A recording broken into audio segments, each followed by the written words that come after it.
हाँ जी स्टूडेंट्स, आज हम करेंगे हमारा अकाउंटिंग का second chapter theory based on accounting, जिसमें फर्स्ट टॉपिक है हमारा गैप। गैप की फुल फॉर्म क्या होती है? Journal accepted accounting principles. Journal जो सबके लिए एप्लीकेबल हैं, एक्सेप्टेड एवरी कंपनी को एक्सेप्टेंस देनी पड़ेगी इन प्रिंसिपल्स को। गैप में क्या होता है? सेट ऑफ रूल्स होते हैं, स्टैंडर्ड्स होते हैं, स्टैंडर्ड फिक्स किए जाते हैं और गाइडलाइंस गाइड किया जाता है एवरी कंपनी को अपनी फाइनेंशियल स्टेटमेंट प्रिपेयर करने के लिए।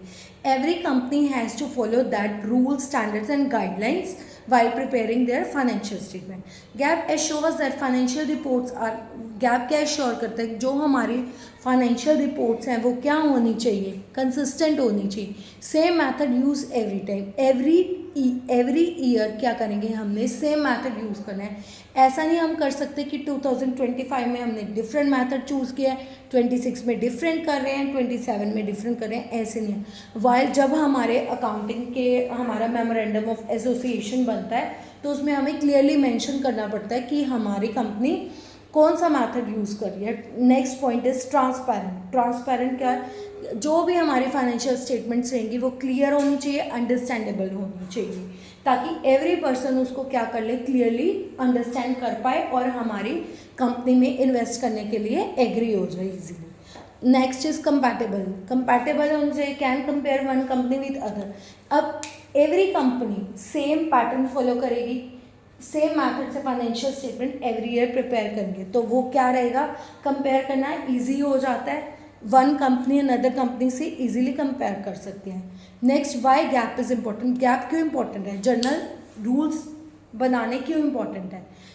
अगर हमने जर्नल रूल्स बनाए होंगे तो क्या होगा? Every company same journal rules follow करेगी तो इन्वेस्टर्स को क्या करेंगे? ईजिली ट्रस्ट करने में हेल्प करेगा।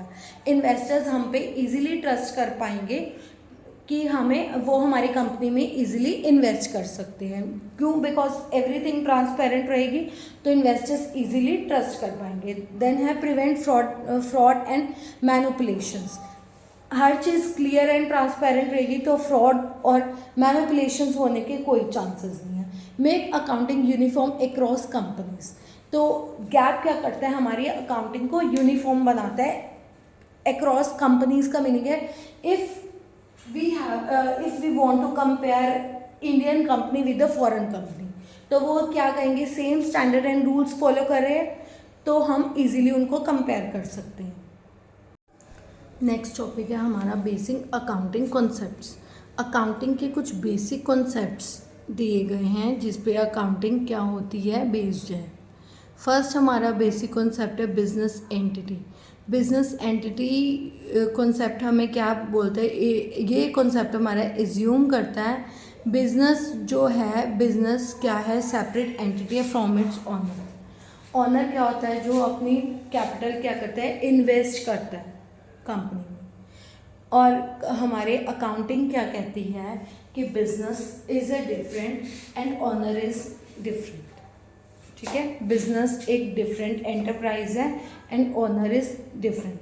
ऑनर ने एक बार कैपिटल इन्वेस्ट कर दी फर्म में, अब वो एक बिजनेस एस्टैब्लिश हो गया। अब ऑनर को सेपरेट कंसीडर करेंगे और बिजनेस को सेपरेट कंसीडर करेंगे। सेकंड कॉन्सेप्ट है money measurement concept. Second concept हमें बताता है कि अकाउंटिंग में सिर्फ वही ट्रांजैक्शंस रिकॉर्ड होती हैं जो हम मनी की टर्म में एक्सप्रेस कर सकते हैं। ऐसी ट्रांजैक्शंस जिनको हम मनी की टर्म्स में एक्सप्रेस नहीं कर सकते तो वो हम अकाउंटिंग में रिकॉर्ड नहीं करेंगे। Next is going concern concept. ये कॉन्सेप्ट हमें बताता है कि हमारी अकाउंटिंग क्या रहेगी। हमारा जो भी हम कंपनी फॉर्म करेंगे वो इनफाइनाइट पीरियड तक चलती रहेगी। ऑनर चेंज होते रहेंगे, पार्टनर्स, अगर पार्टनरशिप फर्म है तो पार्टनर्स चेंज होते रहेंगे, पर जो हमारी कंपनी है वो क्या इनफाइनाइट पीरियड तक चलती रहेगी। नेक्स्ट कॉन्सेप्ट है अकाउंटिंग पीरियड कंसेप्ट। दो तरह के अकाउंटिंग पीरियड्स होते हैं। वन इज कैलेंडर ईयर जो 1 जनवरी टू 31 दिसंबर तक चलता है। देन है accounting year. Accounting year start होता है 1 अप्रैल टू 31 मार्च पे एंड होगा। तो every company has to choose one accounting period, whether it is a calendar year और whether it is an accounting year. हाँ जी, हमारा नेक्स्ट कॉन्सेप्ट है कॉस्ट कॉन्सेप्ट। कॉस्ट कॉन्सेप्ट हमें क्या बताता है कि हमने जितने भी एसेट्स को रिकॉर्ड करना है उनको परचेज प्राइस पे रिकॉर्ड करना है। एग्जाम्पल, मैंने कोई प्रॉपर्टी परचेज की है, 70 लैक्स उसकी वैल्यू है, बट मुझे 50 लैक्स की वो मिल रही है, तो मैंने अपनी अकाउंट्स में उसको 50 लैक्स की रिकॉर्ड करना है, बिकॉज मेरे परचेज प्राइस क्या है 50 लैक्स। नेक्स्ट हमारा कॉन्सेप्ट है dual aspect concept. Every transaction has dual and two fold effect. कोई भी ट्रांजैक्शन होती है अकाउंटिंग में उसका डबल इफेक्ट होता है, वो दो जगह पे रिकॉर्ड की जाएगी, 2 प्लेसेस पे हम उसको रिकॉर्ड करेंगे। लाइक मैंने कोई एसेट परचेज किया, अब मैंने कोई एसेट परचेज किया, एसेट आ रहा है मेरे पास और इन रिटर्न क्या जा रहा है, मुझसे कैश जा रहा है। कुछ भी मैं एसेट परचेज करूँगी, इन कैश करूँगी और इन क्रेडिट करूँगी, तो क्या आ रहा है, अगर मैंने कैश में परचेज किया है, एसेट मेरे पास आ रहा है और सेकेंड इफेक्ट उसका आएगा, फर्स्ट इफेक्ट दिखाएंगे हम कि एसेट इन, और सेकेंड इफेक्ट क्या रहेगा, कैश आउट।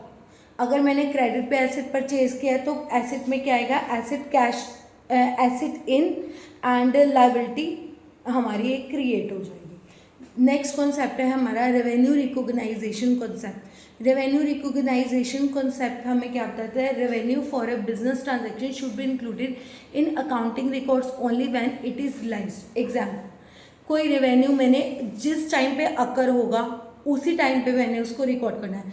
रेवेन्यू मुझे दिख रहा है कि फर्दर फ्यूचर में हो सकता है, तो मैंने उसको रिकॉर्ड नहीं कर लेना, जिस टाइम पे वो रियल में रियलाइज हो जाएगा उसी टाइम पे हम उसको अपने अकाउंटिंग के रिकॉर्ड्स में नोट डाउन कर लेंगे।